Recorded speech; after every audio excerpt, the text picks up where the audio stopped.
What's up everybody, this is Cakez and welcome back to another tutorial in which we create neighbored tiling or bitmasking tiling in order to place tiles properly without having to worry about how we place them. First I have to do a correction from yesterday. I assumed a window size or a world height of 160. Actually we have a world height of 180, so multiplying that by 4 will give us 720. Then this is 720p. In order to create a tile set we have to create a world grid, which is slicing our world into 8x8 pieces, and we need to do that in the game.h. so we switch over to this, and at the very top we need some globals and replace this test here. In order to do that we need to copy the const expressions from the game CPP into the game.h. The reason why we expose them now is because we have to store our tiles in the game state, because they need to hold the state when the game is running. And then below our world we also create a const expression world grid.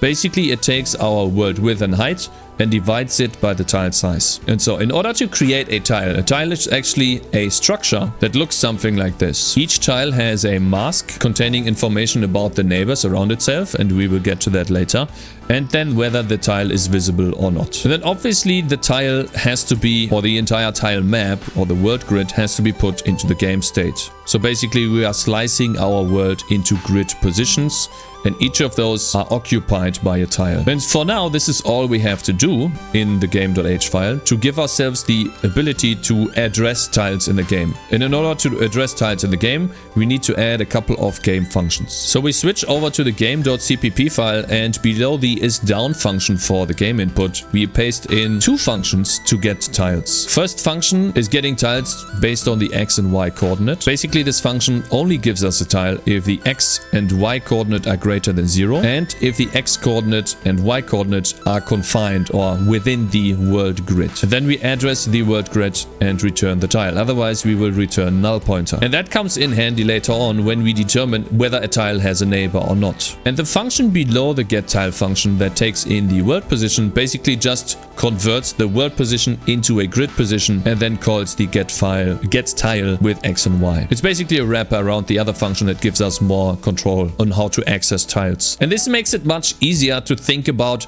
working with tiles later on. If we don't do this first, then it will be very confusing. Okay, where is my mouse position now and where are the tiles? How do I address them? Okay, next I have to do another small fix. I noticed that the camera, the initialization of the position of the camera was outside the game's initialization. We need to put this in here, and then on top of that, the Y position of the camera is supposed to be -90, which means that our top left coordinate is going to be 0, 0. It is the same as the screen space right now. This makes it much easier to think about the tiles, by the way. So if we have a world grid that is sliced into tiles, the very first element in our tile array is going to be the top left corner of the map. And then based on that, we can just go down with our mouse and index into the tile layer much more easily. Okay, next we have to actually enable and disable tiles. And I want to do this with the left and right mouse button. Whenever we click the left mouse button, or hold down the left mouse button, we get the tile under the mouse button, turn that visible, and if we hold down the right mouse button, we take the tile below and turn that invisible. In order to do that, we have to add in a key bind. So we bind the left mouse left, to key mouse left. And this is where I guess I want to pose a question, because I haven't found a good solution to this. Some games call this the primary button. Basically what I don't like about this naming, and I guess this is just nitpicky, but we have a mouse left that is game input, and we have a key mouse left that is generic key input. And they basically describe the same thing. And so I was torn between primary button or 0 button and stuff like that.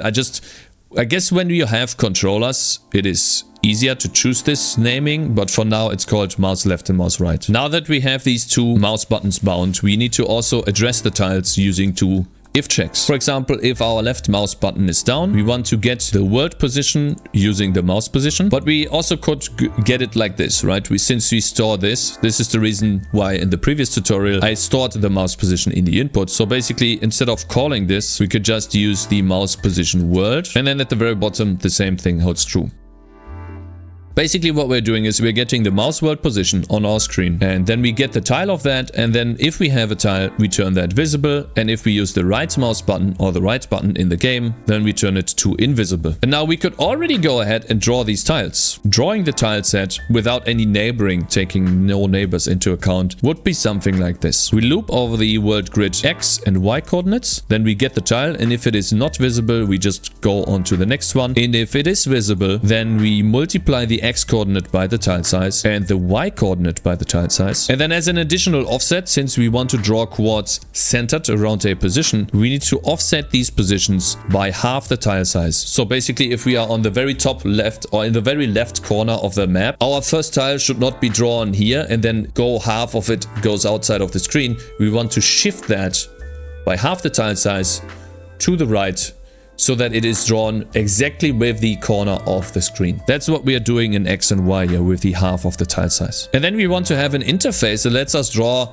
just generic white quads for now at a position with a size. And so in order to actually implement this, we have to switch to the rendering interface. And on top of the draw sprite function, I'm going to paste in another function that draws us a quad. And so this quad function, draw quad function, takes in a vector to position and size. Then it centers the sprite position around the center, and you can see right here that the transforms have turned into an array, which is what I want to do. I don't like the transforms being a C array. I would like to use the array that we implemented the last time. So we get rid of this, and then down below here we turn this into an array. And then after that we will get rid of the transforms. Right now we just have a generic array, and we don't have to keep track of this constant right here. Okay, and then we just have to make sure that we call the add function down here properly. Instead of assigning the transform, we just call add, and that takes in the transform like this. Now that we have made changes to the transforms, we have to propagate these obviously to the renderer. So we open the GL renderer, and then we have to fix all of the occurrences in which we use the transforms.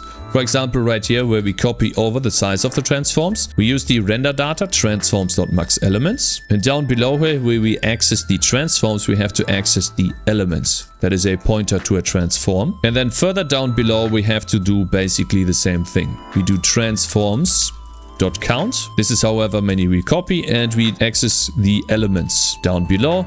And the same thing holds true with transforms.count below here. We draw that many instances, and then we basically clear the array at the very bottom. Now that we have made these changes, we still need to be able to draw a white quad. And in order to do that, we have to make texture changes. And so basically what I did, and this will be available in the repository link in the description if you do not want to basically copy the pixels. I've put a white dot at the very top left of the sprite, and then I moved our dice one slot to the right. And then right next to this is where we're going to use the tiles. And we'll get into the specifics later, but basically we are going to index these using values between 0 and 16. So this would be 0, then 1, 2, 3, 4, 5, 6, 7. But we'll get to this later. But that also means we have to change our assets. Since the dice is still using an atlas offset of 0, this is now 16. And then at the very top, we also have a sprite white. We assign that right here. And then at the very bottom, we add in a case for the sprite white. And also I forgot a break here the last time.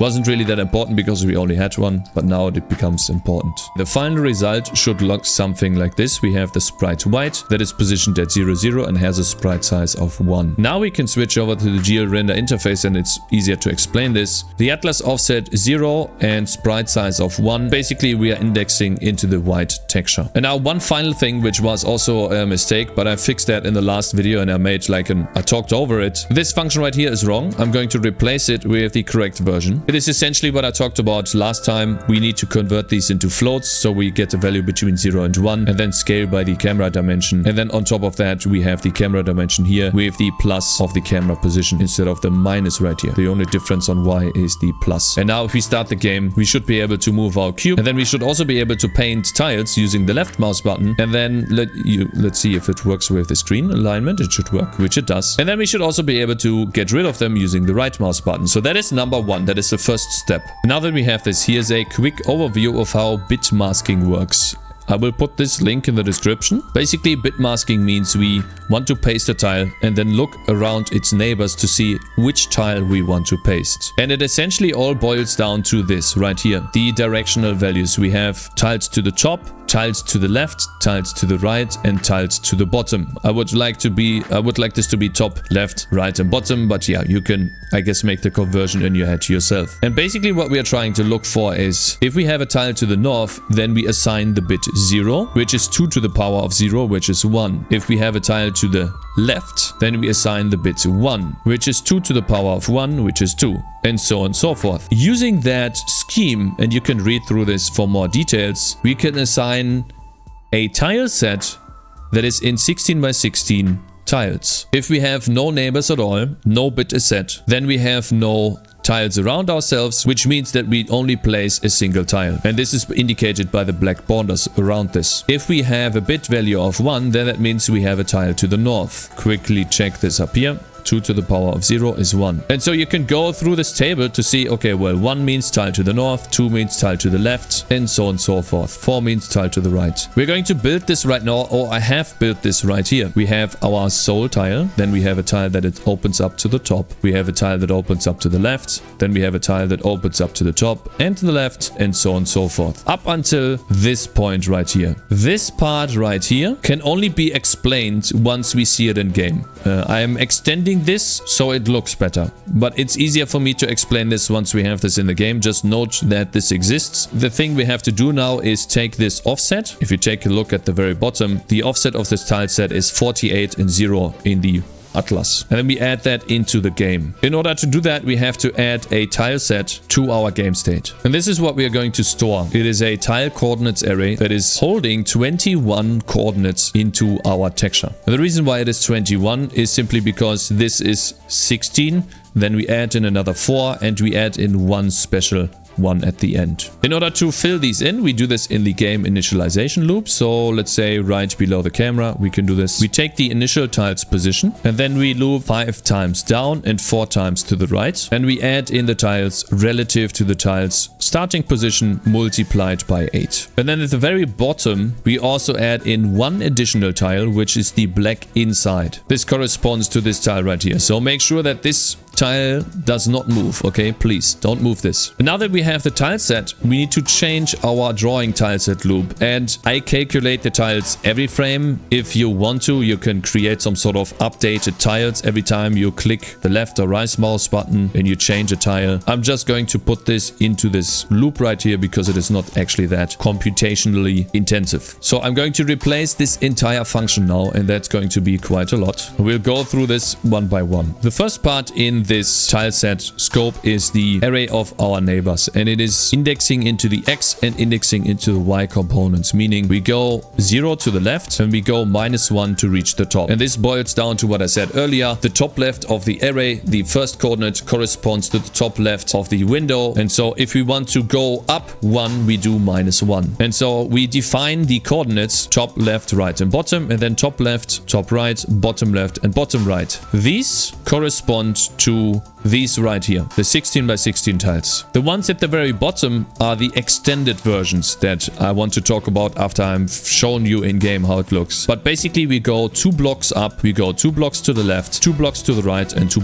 blocks to the bottom. Then now further down below, ignore this for now, we loop again over our world grid and we get the tile. If it is visible or not visible, we continue, and if it is visible, then we set its neighbor mask to 0 because we're going to calculate it right now. Ignore this for now, but basically what we are doing is we look at the surrounding 8 neighbors, and then we also look at the surrounding extended neighbors, so top, left, right, and bottom. In order to get a neighbor, we take the X coordinate plus the neighbor offset times 2, because for every slot we have 2 values in this array right here. And this is where my thanks goes to Supercool, because he supplied me with this neighboring array. You can do it differently, but this is actually quite nice to index into. Basically we get the X coordinate by indexing into the first coordinate, and we get the Y coordinate by indexing into the first +1. And the way we assign this is if there is no neighbor or our neighbor is visible, and then we assign the bit, which basically means we have a neighbor or we are on the side of our screen, then we have a neighbor right next to us. Basically what we do is if we find a neighbor, we basically collect bits that will correspond to a value between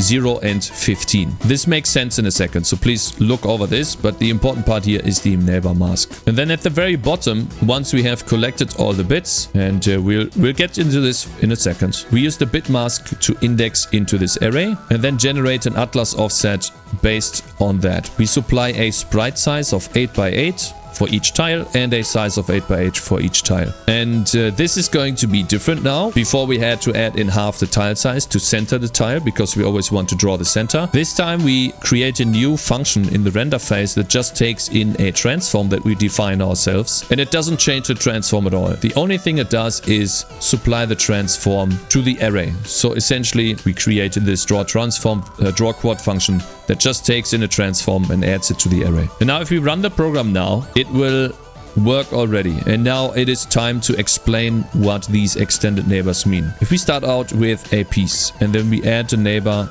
on each side, we're going to index into the middle piece of the tile set. And if we further add in more pieces around it, it will also index into the middle piece. Basically what I'm talking about is this piece right here. This looks terrible. If you add more and more pieces, then at the middle you will only have this piece and it will repeat itself multiple times. What I find cooler is if we add in more around this piece, that at some point it will get just dark inside. And in order to do that, I created what I call extended neighbors. And so essentially what this means is we calculate how many neighbors we have up until 8. And then we have what I call extended neighbors. And these extended neighbors are being counted whenever we already have 8 neighbors. And then down here we need to check, and this is quite verbose, but it makes sense if you take a look at it. If we have 8 neighbors and we have 4 extended neighbors, then I want to draw this tile as black.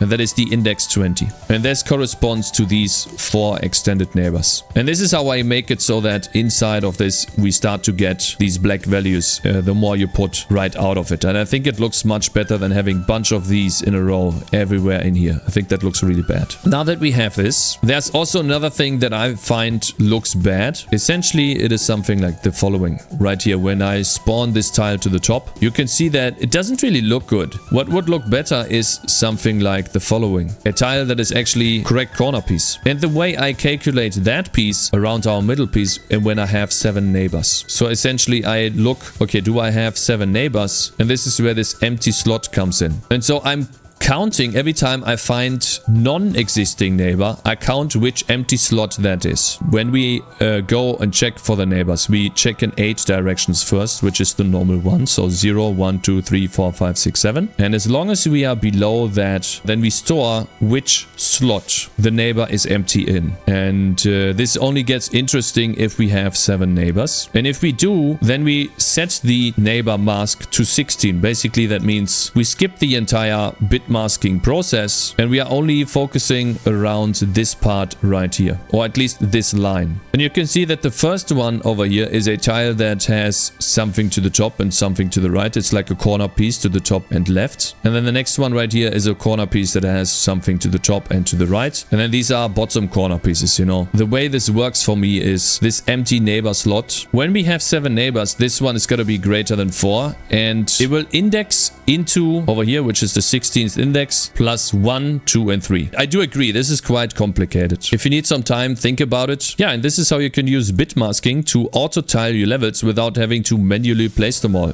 which I think would be a waste of time in such a game. And I hope you enjoyed the tutorial. So yeah, I hope you enjoyed the tutorial. Next time we're going to do a shorter one, which is just texture hot reloading. So whenever we do a change to the texture, we will save it and then the update will be supplied to the game immediately. I hope you enjoyed the video. If you did, please leave a like and subscribe for more like this, and see you in the next one. Peace!